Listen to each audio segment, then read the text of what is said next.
The wind cut through the thin fabric of Jessica's scrubs like 1,000 tiny knives. She pulled her jacket tighter around her body, but it didn't help much. The jacket was meant for autumn weather, not this bone-chilling winter night that seemed determined to freeze everything in its path. She checked her phone one more time, hoping for a miracle. The black screen stared back at her, completely dead. Of course it was dead. After 16 straight hours at the hospital, running from one patient room to another, she hadn't had a single moment to charge it. Not even 5 minutes to sit down and catch her breath. Jessica looked down the empty street, squinting through the falling snow. No bus in sight. No cars either. Just her, this broken bus stop with its flickering light and the kind of cold that made her bones ache. She had missed the last regular bus by 3 minutes. 3 minutes? She'd watched its red taillights disappear around the corner as she ran across the hospital parking lot, her worn-out sneakers slipping on the icy pavement. The bus driver either didn't see her waving or chose not to stop. Either way, she was stuck here now. The electronic board at the bus stop said the next bus would arrive in 90 minutes. 90 minutes in this weather felt like a death sentence. Jessica did the math in her head. It was already past 11 at night. The bus wouldn't come until almost 1 in the morning. If it came at all. Sometimes the late-night buses just didn't show up, and nobody ever explained why. She should have asked someone at the hospital for a ride. But everyone else had their own problems, their own lives to get home to. And Jessica had too much pride to beg for help. She'd been taking care of herself since she was 17. She didn't need anyone's charity now. The snow was falling harder, collecting on her shoulders and in her hair. Jessica stomped her feet, trying to keep the blood flowing. Her toes were already numb inside her sneakers. She should have worn boots, but her only pair had fallen apart last month, and she hadn't been able to afford new ones yet. Every dollar she earned went somewhere else. Rent. Student loans that seemed to grow bigger every month despite her payments. Food. The bare necessities. There was never anything left over for things like proper winter boots or a warmer jacket. She thought about calling an Uber with someone else's phone, but who would she ask at this hour? And even if she could make the call, she didn't have the money for it. She'd spent her last $20 on groceries 3 days ago, and those groceries were long gone. Her bank account was running on fumes until her next paycheck, which wasn't coming for another week. Walking home crossed her mind. She knew it was a terrible idea even as she considered it. 5 miles in this weather, in the dark, already exhausted, she'd probably collapse somewhere along the way. But staying here didn't feel much safer. Jessica's teeth started chattering. She clenched her jaw, trying to stop it, but her body had other plans. The shivering came in waves now, violent tremors that shook her whole frame. She recognized the signs. She was a nurse, after all. She knew exactly what was happening to her body as the cold dug deeper. Her shift had started yesterday morning at 7. She'd worked straight through because 2 other nurses called in sick, and the hospital was desperately short-staffed. Again. They were always short-staffed. But Jessica couldn't say no when patients needed care. That wasn't who she was. She'd held the hand of an elderly man who was scared about his surgery. She'd helped a young mother learn how to breastfeed her newborn baby. She'd changed bandages, administered medications, checked vital signs, and run between rooms until her feet screamed in protest. She'd eaten half a sandwich at some point, standing up in the break room because there wasn't time to sit. And now here she was, freezing at a bus stop because her car had died 2 months ago and she couldn't afford to fix it. The mechanic said it would cost more than the car was worth. So now she took the bus everywhere, adding hours to her already long days. Jessica's vision blurred for a moment. She blinked hard, trying to clear it. The streetlight above her seemed to dim and brighten. She realized it wasn't the light. It was her. Her body was shutting down, trying to conserve energy and heat. She needed to move. She needed to do something. Standing still was dangerous. Jessica started pacing in small circles, swinging her arms. It helped a little, but not enough. The cold was winning. Headlights appeared in the distance. Hope flickered in Jessica's chest. Maybe it was the bus coming early, but as the lights got closer, she could see it was a car. An expensive-looking black sedan that probably cost more than she'd earn in 5 years. The car slowed down as it approached the bus stop. Jessica tensed. Every warning she'd ever heard about strangers and late-night streets ran through her mind. She took a step back, closer to the bus stop shelter, but the car pulled up right beside her and stopped. The window rolled down smoothly. revealing a man in his mid-40s wearing a business suit that looked like it came from somewhere fancy. His face showed concern and his eyes went immediately to the hospital logo on her scrubs. "Are you all right?" he asked. His voice was kind but firm, like someone used to making important decisions. Jessica wanted to say yes. She wanted to wave him off and maintain her independence and dignity, but another wave of dizziness hit her, and she had to grab the bus stop pole to stay upright. "I'm fine," she managed to say, but her voice was weak and her words were slurred. She didn't sound fine, even to herself. The man's concern deepened. He could clearly see she was anything but fine. "How long have you been standing out here?" "Not long," Jessica lied. It had been at least 20 minutes, probably longer. Time had gotten fuzzy and scrubs. In this weather. He looked at her like she was one of his patients in critical condition. "Where's your car?" "Don't have one." "Bus is coming." The words came out in fragments. Jessica couldn't seem to form complete sentences anymore. The man looked at the electronic board, then back at her. His jaw tightened. "That bus isn't coming for over an hour. You'll have hypothermia by then. You might already have it." Jessica knew he was right, but admitting it felt like admitting defeat. She'd survived so much on her own. She didn't need rescuing. Especially not from a stranger in an expensive car who probably lived in a world completely different from hers. But her body was betraying her. Her legs felt like rubber. The shivering had gotten worse, so violent now that she could barely stand. Her pride wanted to send him away, but her survival instinct was screaming something else entirely. The man made a decision. He stepped out of his car, moving quickly. He popped open his trunk and pulled out a thick wool blanket. Before Jessica could protest, he was wrapping it around her shoulders. The warmth was immediate and overwhelming. "You're coming with me," he said. It wasn't a question or a request. It was a statement, delivered with the authority of someone who was used to being listened to. "We can argue about it in the car where it's warm, but you're not staying out here another minute." Jessica opened her mouth to refuse, to say she didn't need his help, to protect herself from whatever the situation might turn into. But then her knees buckled and the world tilted sideways. Strong hands caught her before she hit the frozen ground. Through her fading consciousness, she felt herself being guided into the warm car, felt the heat pouring from the vents, felt the soft leather seat beneath her, and then, for the first time in 16 hours, Jessica's body finally started to relax. The warmth hit Jessica like a wave. After standing in that freezing cold for so long, the heated car felt almost too hot against her frozen skin. She wanted to protest, to tell this stranger she didn't need saving, but her body had other ideas. She sank into the leather seat, the wool blanket still wrapped around her shoulders, and just breathed. The man got back into the driver's seat and turned up the heat even higher. He reached behind his seat and pulled out a silver thermos. "Here," he said, unscrewing the cap and pouring steaming coffee into the lid. "Drink this slowly. Your body needs to warm up gradually." Jessica's hands shook as she took the cup. The heat from the metal burned a little, but it was a good kind of burn. The kind that reminded her she was still alive. She took a tiny sip. The coffee was strong and slightly sweet, and it felt like life itself flowing back into her body. "Thank you," she whispered. Those were the only words she could manage at first. The man put the car in drive but didn't move yet. "Where do you live?" Jessica told him the address. She watched his face for judgment. Her neighborhood wasn't dangerous exactly, but it definitely wasn't nice. Most people with cars like this one probably didn't even know her part of town existed, but his expression didn't change. He just nodded and started driving. "I'm Robert, by the way. I know this whole situation is probably setting off every alarm bell in your head, and that's smart. But I promise you're safe. I have a sister who's a nurse. She's told me enough stories about the crazy hours and impossible shifts. When I saw you at that bus stop, I just kept thinking about her." Jessica studied him in the dim light from the dashboard. He looked tired too, she noticed. His tie was loosened and there were papers scattered on the passenger seat beside her. He'd been working late too, apparently. "I'm Jessica," she said finally. Her voice was getting stronger as the warmth seeped back into her bones. "And yeah, every true crime podcast I've ever listened to is screaming at me right now. But I guess I didn't have much choice back there." Robert gave a short laugh. "Fair enough. For what it's worth, my dashboard camera is recording and my wife knows exactly where I am. I texted her before I got out of the car. She probably would have killed me herself if I'd just driven past someone freezing at a bus stop.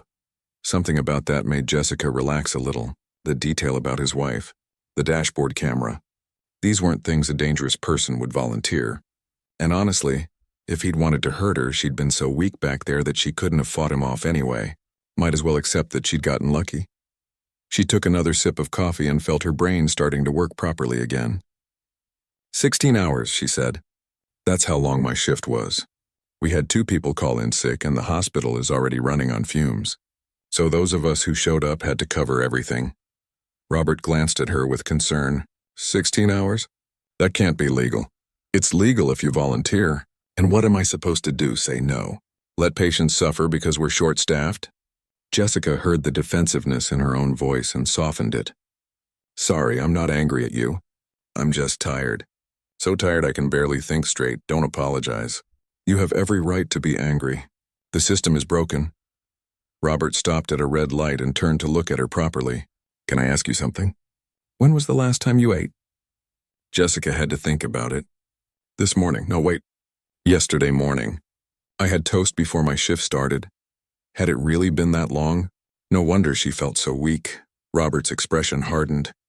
And you were about to go home to what? Do you have food there? The question hit harder than it should have. Jessica looked out the window embarrassed. I'll be fine. I get paid next week. That's not what I asked. The light turned green. Robert drove in silence for a moment and Jessica hoped he'd drop it. But she could see him thinking, his fingers drumming on the steering wheel. There's a diner about 10 minutes from here, he said finally. It's open 24 hours. You need to eat something hot before you go home. No, really, I can't. You've already done so much. Jessica meant it. This man had already saved her from hypothermia. She couldn't accept anything more. Her pride was already bruised enough. Jessica. Robert's voice was gentle but firm. I'm not asking. You just worked a 16-hour shift with no food. You nearly froze to death at a bus stop. Your body needs fuel. I'm not dropping you off at home until you've eaten something substantial. You can argue with me about it, but I'm pretty stubborn when it comes to making sure people take care of themselves. Jessica wanted to refuse. She really did. But the thought of hot food made her stomach growl so loudly that Robert heard it. They looked at each other, and despite everything, Jessica laughed. A real laugh that surprised her. Okay, she said. You win. But I'm paying you back when I get my next check. We'll see about that.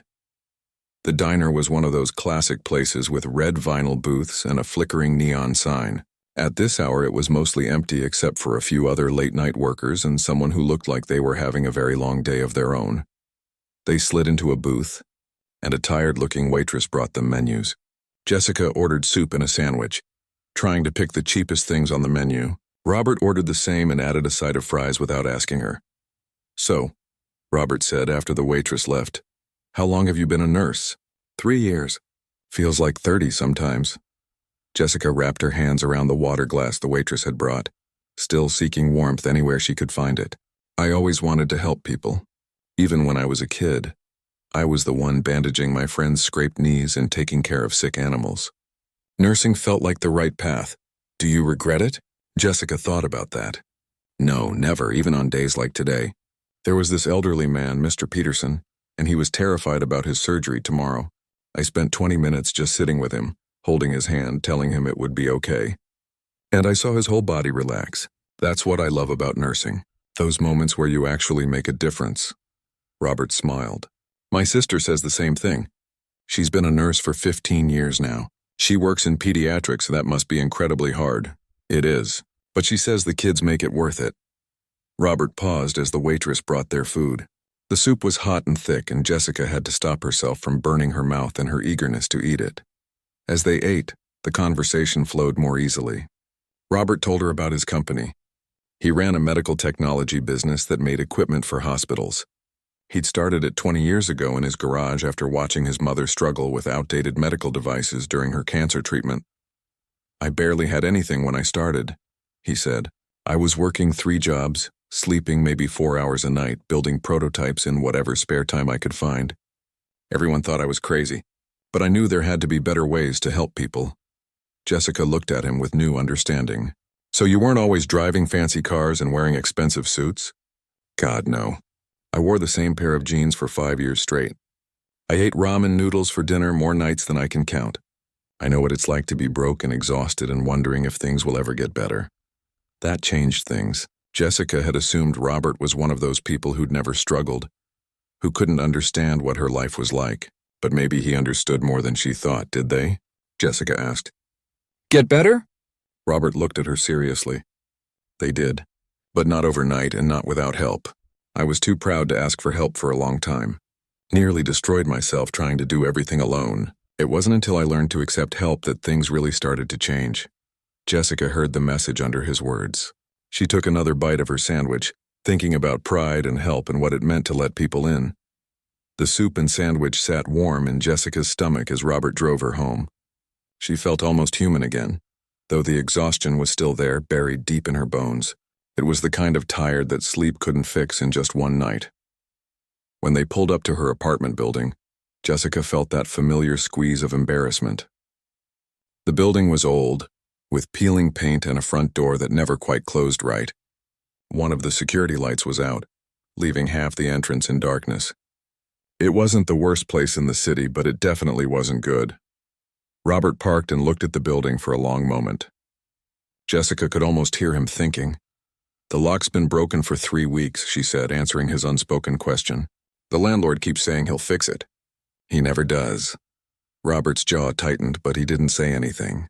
He got out of the car and walked around to open her door. Jessica appreciated the gesture, even though it made her feel a bit like she was in some kind of movie. I'll walk you up, Robert said. Again, it wasn't really a question. Jessica was too tired to argue. They walked through the broken front door and up 2 flights of stairs. The hallway smelled like someone's cooking from earlier, mixed with that musty smell old buildings always seem to have. The fluorescent lights flickered overhead, making everything look even more depressing than usual. At her door, Jessica fumbled with her keys. Her hands were steadier now, but still not quite right. Thank you, she said, turning to face Robert. Really? I don't know what would have happened if you hadn't stopped. Don't think about it. Robert paused, looking uncomfortable. Jessica, can I ask you something else? And please don't get offended. That was never a good start to a question. Jessica braced herself. Okay. When was the last time you went grocery shopping? Jessica felt her face get hot. Of all the questions he could ask. I told you I get paid next week. I'll be fine until then. That's 6 days from now. What are you planning to eat? I have stuff. It wasn't exactly a lie. She had half a box of crackers and maybe some pasta, probably some canned soup somewhere in the back of the cupboard. Robert looked at her like he could see right through the lie. Jessica, you just worked 16 hours and hadn't eaten for over 24. I'm going to guess your kitchen is pretty bare right now. It's not your problem. Jessica's voice came out sharper than she intended. She was grateful, she really was. But there was a line between accepting help and accepting charity, and she could feel that line getting blurry. You're right. It's not my problem, Robert said calmly. But that doesn't mean I'm going to walk away knowing you have no food and 6 days until your next paycheck. Look, I'm not trying to embarrass you. I've been exactly where you are. I remember what it feels like to be too proud to accept help even when you desperately need it. Jessica blinked back sudden tears. She was so tired. Too tired to keep all her walls up. I don't like feeling like a charity case. You're not a charity case. You're someone who works 16-hour shifts taking care of other people. You deserve to have someone look out for you too. Robert pulled out his phone. I'm ordering you some groceries. They'll be delivered tomorrow. You can fight me about it if you want, but I'm doing it anyway. Robert, no. That's too much. It's groceries, Jessica. Not a car. Not a house. Just food so you can eat this week. He was already typing on his phone. Any allergies I should know about? Jessica wanted to keep protesting, but she was so tired, and the thought of having actual food in her apartment was almost overwhelming. No allergies, she whispered. Robert nodded and kept typing. Jessica unlocked her door and leaned against the frame, watching him. She should invite him in, probably. That was the polite thing to do, but her apartment was tiny and messy, and she just couldn't handle being that vulnerable right now. Done, Robert said, looking up from his phone. Should arrive around noon tomorrow. I got the basics plus some ready-made meals you can just heat up. No arguments, I'm paying you back. If it makes you feel better to think that, sure. Robert smiled, but it was kind, not mocking. He reached into his wallet and pulled out a business card. "This has my office number and my cell. If you ever need anything, call." "I mean it." Jessica took the card. It was fancy, embossed letters on thick paper. Robert Chen, CEO, MedTech Solutions. So he was a CEO. She'd suspected he was someone important, but seeing it in writing was different. "I don't know what to say," Jessica said honestly. "You don't have to say anything. Just take care of yourself, okay? And get some sleep.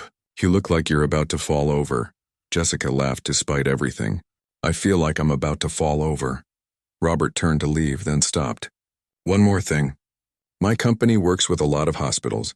We're always looking for input from nurses about our equipment, how to make things better, more practical. If you're ever interested in consulting work, even just a few hours here and there for extra money, let me know. We pay well." Jessica didn't know if he was serious or just being kind. "I'll think about it." "Good. Now go inside and sleep for 12 hours.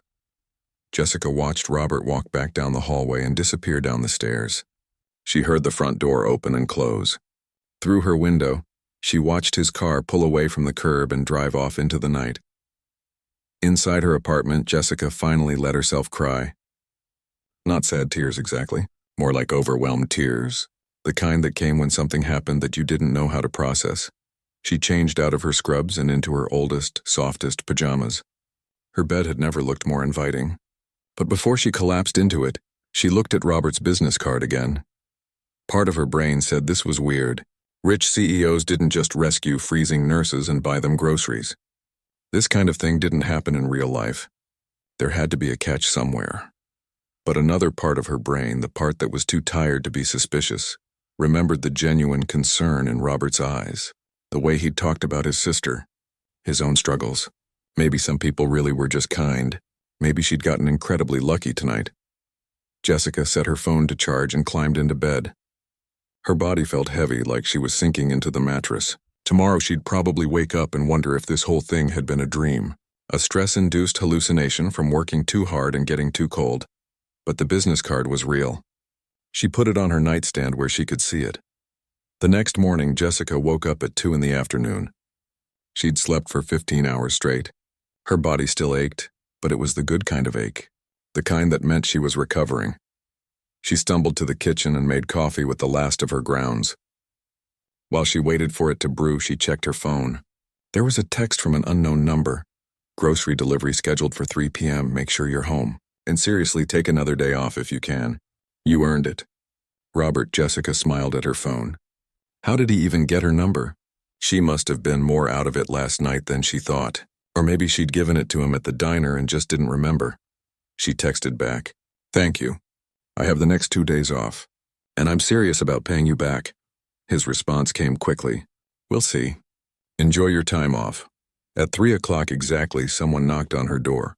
Jessica looked through the peephole and saw a delivery person with multiple bags of groceries. Not just a few items, multiple bags. She opened the door and stared.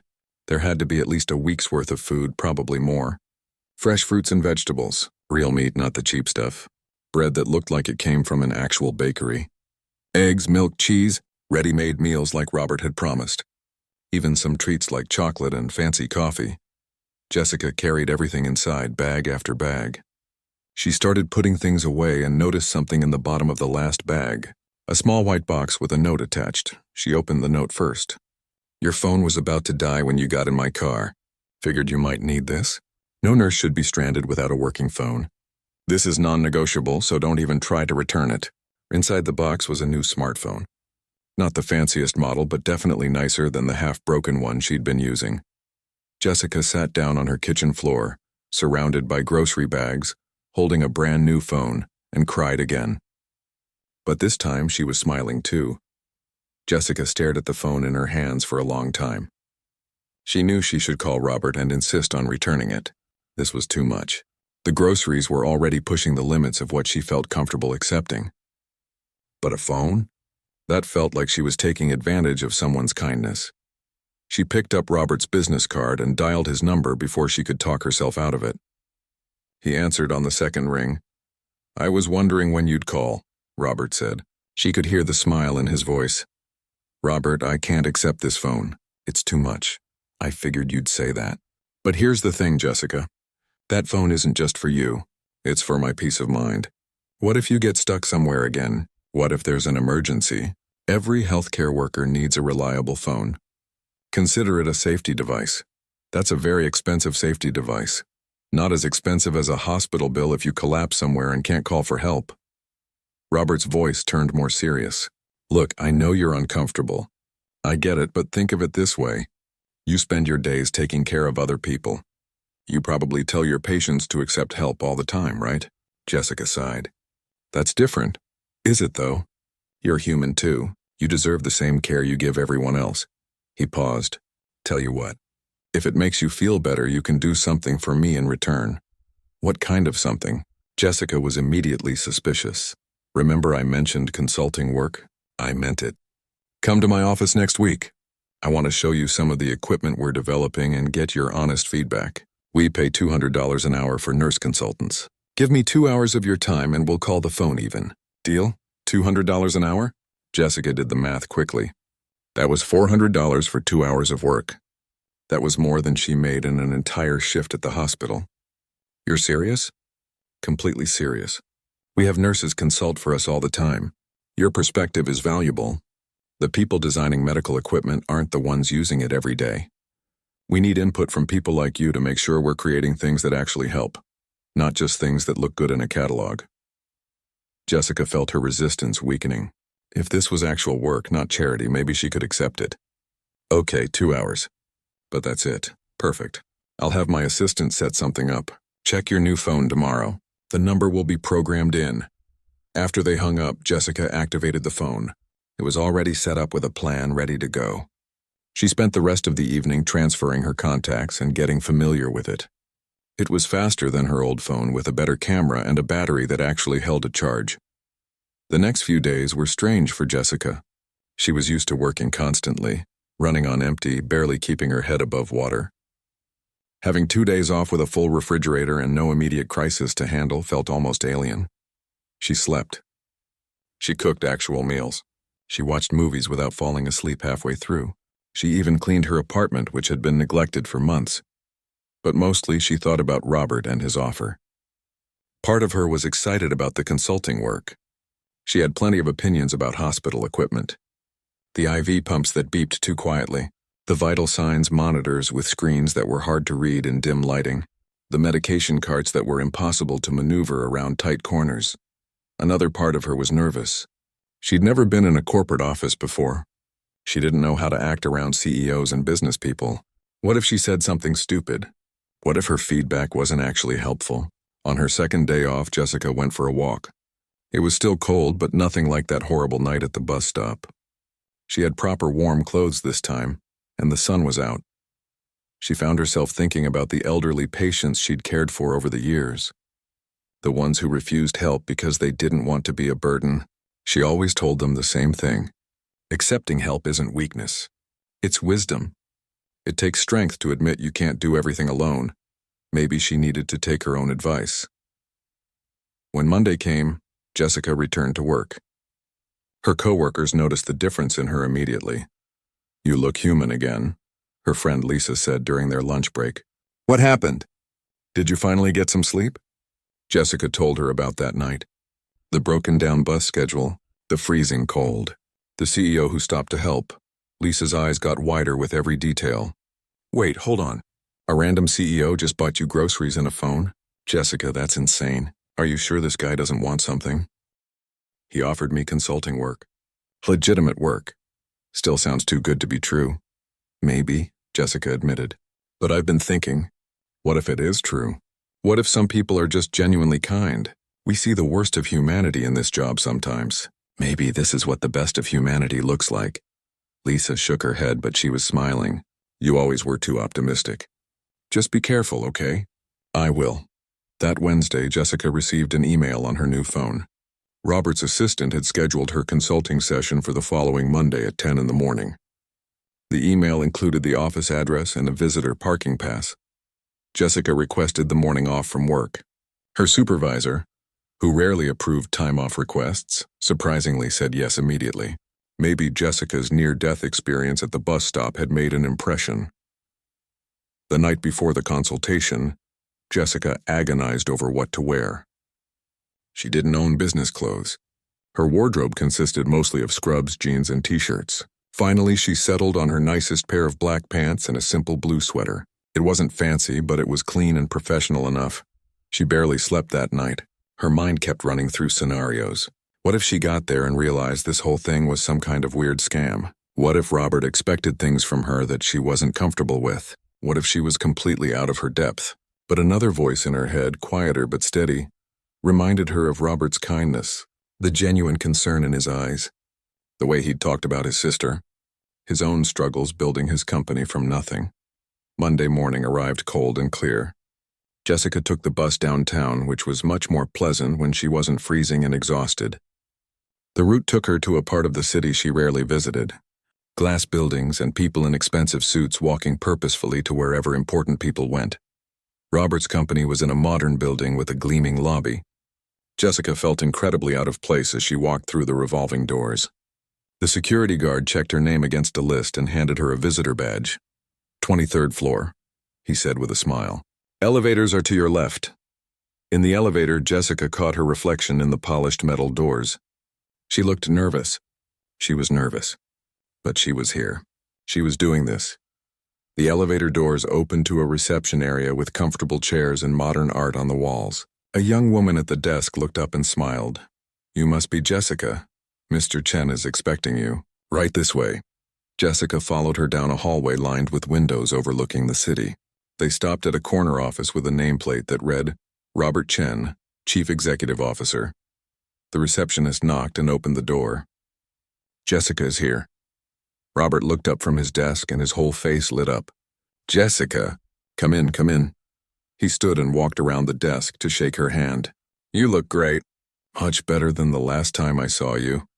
Not frozen helps, Jessica said, and Robert laughed. It really does.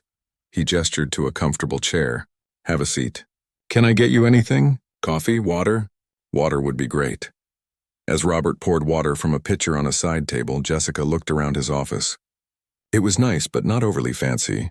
Photos of family on the desk. Medical journals stacked on a shelf. A whiteboard covered in diagrams and notes. So, Robert said, handing her the water and sitting across from her. Ready to help me make some better medical equipment? Jessica took a sip of water and tried to calm her nerves. Robert pulled out a tablet and started swiping through images of medical equipment. He seemed genuinely excited to show her everything. Okay, so this is our new IV pump design, he said, turning the tablet toward her. We think it's an improvement over the current models, but I want your honest opinion. What works? What doesn't? Jessica leaned forward to look at the screen. The nervousness started to fade as she focused on something she actually knew about. Can I be completely honest? That's exactly what I'm paying you for. The screen is too small. When you're managing multiple patients and moving fast, you need to be able to read the settings from a few feet away. And these buttons, she pointed at the tablet. They're too close together. When you're wearing gloves, you'll hit the wrong one half the time. Robert's eyes lit up. He started typing notes furiously. This is exactly what I need to hear. What else? For the next 2 hours, they went through device after device. Jessica found herself relaxing completely. Robert didn't just listen. He asked questions, took notes, and genuinely cared about every detail she mentioned. He treated her opinions like they mattered. Like she was an expert, not just a nurse who happened to wander in off the street. She told him about the medication carts that were too tall for shorter nurses to reach the top shelves. The vital signs monitors that made sounds too similar to each other, causing confusion in emergencies. The patient beds with controls that patients accidentally pressed, raising or lowering themselves without meaning to. You're a goldmine of information, Robert said, still typing notes. Seriously, Jessica, this is invaluable. We have engineers who are brilliant at building things, but they've never actually used this equipment in a real hospital setting. You're telling me things that could genuinely save lives. Jessica felt warmth spread through her chest. When was the last time someone had made her feel this valued? At the hospital, she was just another nurse. Overworked, understaffed, barely appreciated. But here, Robert was treating her expertise like it was precious. Can I ask you something? Jessica said. Of course. Why did you really stop that night? At the bus stop? You could have just kept driving. Most people would have. Robert set down his tablet and looked at her seriously. I told you about my sister being a nurse. That's true, but there's more to it. He paused, choosing his words carefully. 20 years ago, I was working 3 jobs trying to get my company off the ground. One night, my car broke down on the highway. It was summer, brutally hot, and I had no money for a tow truck. I sat there for hours and dozens of cars passed me. Nobody stopped. He stood up and walked to the window looking out at the city. Finally, this old truck pulled over. The guy was a construction worker heading home from his shift. He didn't have much, but he gave me a ride to a gas station, bought me dinner, and helped me figure out how to get my car fixed. He didn't know me, had no reason to help, but he did anyway. Robert turned back to Jessica. He told me something that night that I've never forgotten. He said, "When you make it big someday, don't forget what it felt like to be stuck here." I promised him I wouldn't. So when I saw you at that bus stop, freezing and exhausted, I saw myself 20 years ago. I couldn't drive past. Jessica felt tears pricking her eyes. Did you ever see him again? The construction worker? No. I tried to find him years later to thank him properly, but I never could. So instead, I try to be that person for someone else when I get the chance. They sat in comfortable silence for a moment. Then Robert's phone buzzed. He glanced at it and smiled. My assistant just sent me the payment authorization. $400 will be in your account by end of business today. Robert, this was actually fun. It didn't feel like work. The best work never does. He stood and extended his hand. So what do you think? Want to do this again? We have new products coming out all the time. I could use your input regularly. Maybe once a month? Jessica shook his hand, and for the first time in months, maybe years, she felt hopeful about something. I'd like that. I'd like that a lot. Over the next few months, Jessica's life began to change in ways she never expected. She continued working at the hospital, but the monthly consulting sessions gave her something to look forward to. The extra money meant she could finally start chipping away at her student loans. She bought proper winter boots. She didn't have to choose between groceries and keeping the heat on. But more than the money, the consulting work gave her something else. It gave her a voice. Robert implemented several of her suggestions, and when the new equipment started appearing in hospitals, Jessica felt a surge of pride. She'd helped make that happen. Her co-workers at the hospital noticed the changes too. She had more energy. She smiled more. She wasn't running herself into the ground anymore. You're different lately, Lisa said one day during their break. In a good way. That CEO guy, you still seeing him? It's not like that, Jessica said quickly. It's professional. I consult for his company. But you're friends too, right? Jessica thought about that. Over the months, she and Robert had developed an easy friendship. They texted occasionally about random things, not just work stuff. He'd invited her to a company holiday party, which had been terrifying but also surprisingly fun. She'd met his wife, who was warm and kind and seemed genuinely happy that Robert had found someone who could provide such valuable input for the company. Yeah, Jessica said finally.